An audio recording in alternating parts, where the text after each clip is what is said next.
Millicent Adhiambo kuom kelonwa sigana machal kod mano, kendo ma en gino mamiyo jogo mantiere sectors mopogore opogore kaka miyo ariyogi matimo tich maber ahinya kendo konyo mine e nyuol, kendo onego bed ni wapakogi kendo wamiyogi puoch.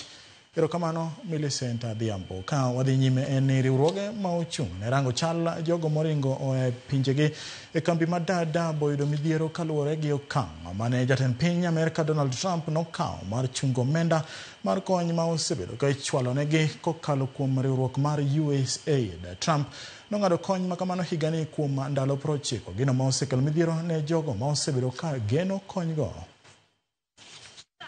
Nataka kuongea hao wakimbizi leo wamekuja hapa kwa ajili ya ukosefu wa maji na ukosefu wa afya na ukosefu wa elimu. Na wengi wao wamekosa, walikuwa wanachukua chakula naye imekuwa kidogo, na pia wamekosa bamba chakula naye imekatwa, na hao wakimbizi sasa kwa maisha imekuwa ngumu.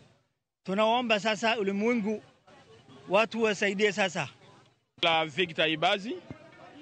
Mimi ni Congolese Gralak ambaye napatikana refugee hapa mjini Dadaab Ifotu.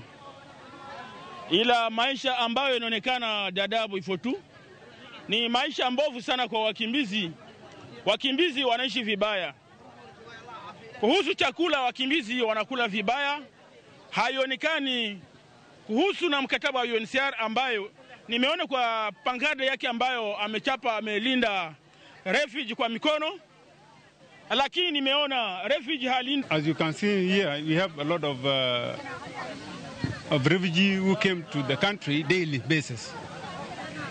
They are being registered here, but there are no food, there are no shelters, and also there are no waters in the camps because of lack of fund that is going down now. Hawa refugee hakuna kitu chochote. Hakuna chakula, hakuna maji, hakuna dawa mzuri.